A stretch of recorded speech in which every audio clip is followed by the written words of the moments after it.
안녕하세요. 저는 얼마 전 결혼한 20대 후반 여자입니다. 엊그제 새엄마 때문에 정말 어이없고 슬펐는데 그 이야기를 속 시원히 털어놓을 곳이 없어 이렇게 사연 적어봅니다. 제가 살던 집은 동네에서 유일하게 작지만 마당이 있는 집이었습니다. 마당에는 나일락 나무 한 그루가 있었고 집은 2층 집이었어요. 1층 집에는 새들어 사는 식구가 있었고 저희 가족은 2층에 살았습니다. 외가는 미국에 있었고 친가에 대한 기억은 별로 없네요. 아버지는 늘 바쁜 분이셨거든요. 소위 2층 집 외동딸로 소문난 저는 너무 행복한 소녀였어요. 저는 어머니가 해주시던 계란찜을 정말 좋아했어요. 몽글몽글한 계란에 밥을 비벼 먹으면 정말 맛있었거든요. 하지만 제가 12살일 때 어머니는 암으로 갑작스레 세상을 떠나셨습니다. 어머니가 돌아가신 뒤 한동안은 미국에 계시던 외할머니가 오셔서 저를 돌봐주셨습니다. 하지만 외할머니는 1년이 채 되지 않아 미국으로 다시 돌아가셨고요. 그리고 얼마간의 시간이 더 지났을 무렵 아버지가 저에게 이젠 이 사람이 네 엄마라며 어떤 여자분을 소개해 주셨어요. 나중에서야 아버지께 다른 여자가 생겨서 외할머니가 떠나셨다는 사실도 알게 되었어요. 이 모든 사실들이 저에겐 버거웠지만 저에겐 아무런 선택권도 결정권도 없었죠. 그렇게 새엄마가 집에 들어오셨어요. 새엄마에게는 저보다 2살 어린 딸이 있었는데 저는 그때 너무 외로웠기 때문에 새엄마와 새여동생에게 어떻게든 정을 붙이려고 노력했던 기억이 납니다. 하지만 새엄마는 저에게 절대로 곁을 내주지 않으셨어요. 눈치도 엄청 주셨고 덕분에 새여동생도 자연스레 저를 무시하더라고요. 게다가 새엄마가 들어온 이후로 외가로부터 경제적 지원이 끊어졌기에 저희 집 경제 사정은 점점 안 좋아졌어요. 그러다 보니 아버지가 새엄마에게 꼼짝도 못하는 상황이 되었습니다. 제가 서울에 있는 대학에 합격했을 때 새엄마는 저더러 여자가 너무 똑똑해도 남자가 안 좋아한다면서 그냥 조신하게 살림이나 배우다 시집가라고 했습니다.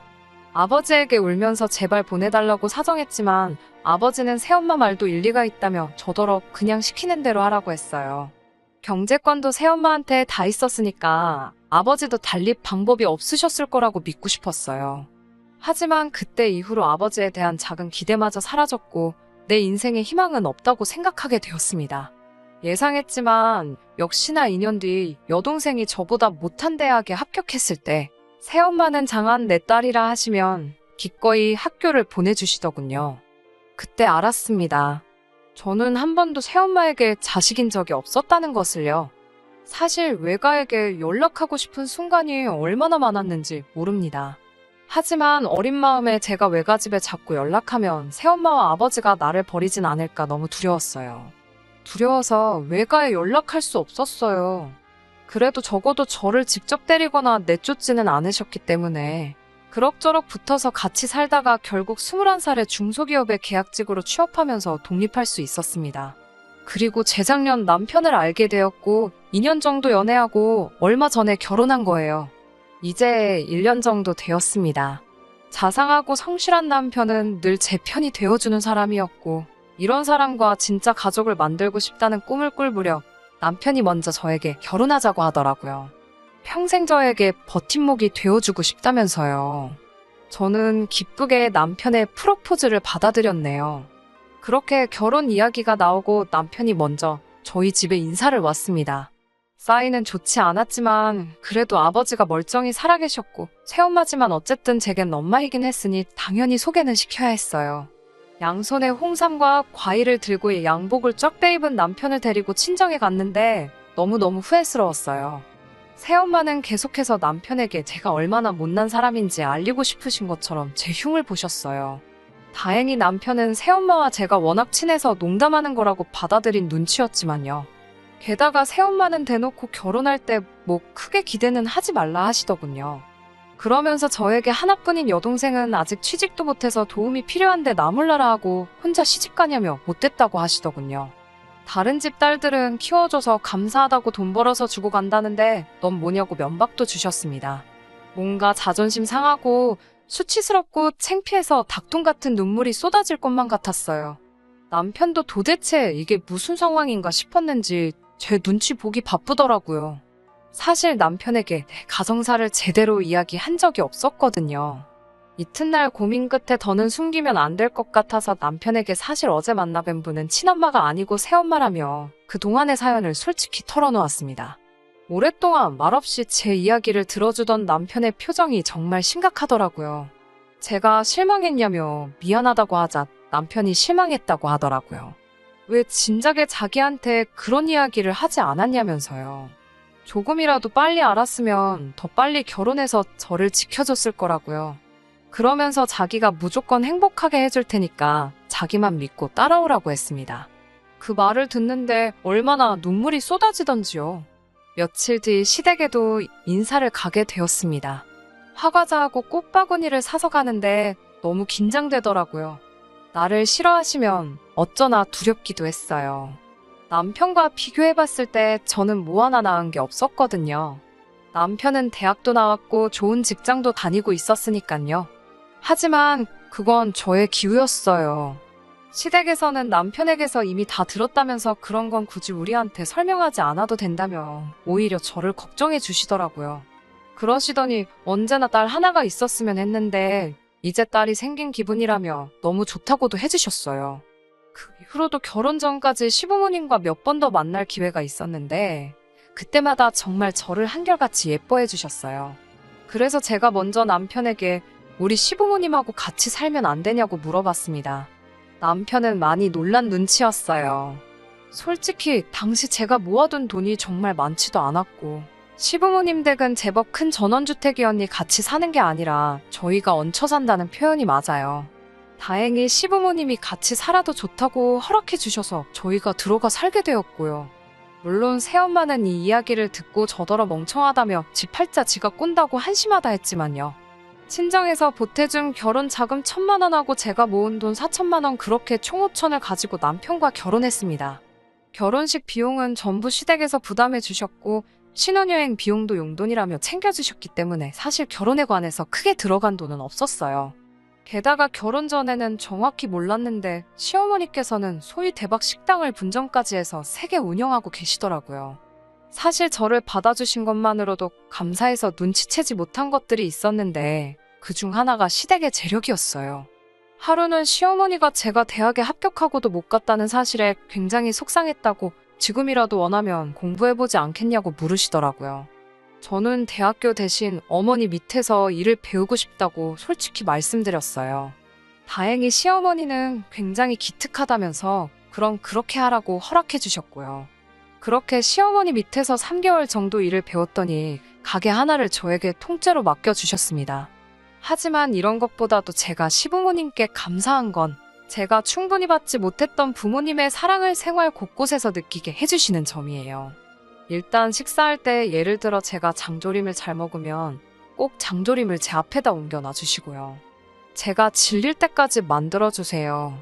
게다가 한 번은 제가 모처럼 고등학교 친구들하고 만나서 술을 마시고 들어오는 날이었어요. 남편에게 집 앞 버스 정류장까지 나와달라고 하니 남편도 약속이 있어서 힘들다고 하더라고요. 어쩔 수 없다고 생각했는데 남편에게 들으신 건지 시부모님 2분이 같이 저를 데리러 나와 계시더라고요. 그날은 술까지 마셔서 그런지 시어머니 품에 안겨서 목 놓아 울어버렸네요. 이렇게 행복하게 결혼 생활을 하고 있는데 와중에 새엄마한테서 연락이 왔어요. 보통 새엄마로부터 연락이 오면 대부분 좋은 소식은 아니라서 기분이 좋지 않았습니다. 전화의 용건은 여동생이 혼전 임신으로 당장 결혼식을 올려야 한다고 하더라고요. 제가 축하한다고 청첩장 나오면 연락 달라고 무미건조하게 말하자 새엄마가 저더러 집으로 한번 오라고 하시더라고요. 가게 일 때문에 바빠서 그렇게는 안 될 것 같다고 하니 그럼 자기가 가게로 오겠다고 하시대요. 그리고 정말 황당한 일이 벌어졌습니다. 엊그제 바쁜 점심 장사를 마치고 한숨 돌리고 있는데 진짜로 새엄마께서 가게에 오셨더라고요. 한 손에는 고추장이 담긴 플라스틱 통을 들고요. 새어머니는 고추장을 꺼내놓으면서 너 어려서부터 고추장에 밥 비벼 먹는 거 좋아했잖아. 그래서 내가 집고추장 좀 가져왔다며 테이블 위에 꺼내 올려놓으셨어요. 어이가 없더라고요. 저는 단 한순간도 고추장에 밥 비벼 먹는 걸 좋아한 적이 없었어요. 단지 새어머니가 다른 반찬을 먹으면 눈치 주고 맛있는 반찬은 다 여동생 앞에다 몰아주고 그랬으니까 제가 어쩔 수 없이 고추장에 밥을 비벼 먹었거든요. 그래서 저 지금까지 비빔밥은 쳐다도 안 보거든요. 10번이고 100번이고 양보해서 새어머니께 고추장에 밥 비벼 먹는 모습을 너무 많이 보여드린 제 탓이라고 생각하고 있는데 새어머니가 사실 할 말이 있다면 용건을 꺼내더라고요. 구구절절 말이 많았는데 결론은 여동생이 혼전 임신을 했는데 남자 쪽이 너무너무 무능력하고 가진 게 없다면서 저더러 돈 좀 해달라는 거예요. 그래도 결혼식인데 원하는 드레스는 입히고 해외여행은 보내야 하지 않겠냐면서요. 어떻게 저렇게 뻔뻔한 소리를 할 수 있나 싶어서 말이 안 나왔습니다. 제가 저 그럴 돈 없다고 하니까 너네 시댁 돈 많은 거 다 알고 왔다면서 치사하게 굴지 말고 네 시모한테 한번 물어보랍니다. 제가 절대로 그럴 수는 없다고 정색하자 너는 나보다 네 시모가 더 중요하냐고 역시 머리 검은 짐승은 거두는 게 아니라고 노발대발하더군요.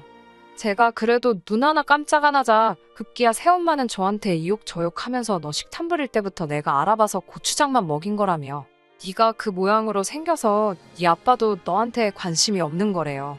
솔직히 다른 이야기 할 때는 한 귀로 듣고 흘렸는데 아버지까지 들먹이니까 정말 제 가슴이 후벼 파지는 기분이었어요. 다시 어린 시절의 저로 돌아간 것 마냥 아무런 반응도 못하고 있는데 뒤에서 시어머니의 목소리가 들렸습니다. 늘 조근조근하시고 상냥하시던 시어머니가 새엄마한테 당장 안 나가시면 영업방해로 가게에 신고하겠다고 으름장을 놓으시더군요. 그러면서 엄마면 엄마답게 자식을 품어야지 부끄러운 줄 알라고 하시더군요.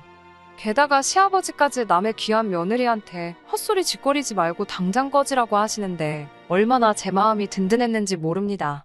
결국 그날 일로 새엄마도 아버지도 안 보고 살게 되었어요. 아버지와는 정말 그렇게 되고 싶지 않았는데 아버지가 새엄마한테 죄송하다고 사과하라고 저한테 전화를 하셨더라고요. 제가 도대체 왜 새엄마한테 그렇게 잡혀 사시느냐고 아버지는 아버지 친딸이 이렇게 구박받고 자라는 동안 왜 가만히 계셨냐고 물었거든요.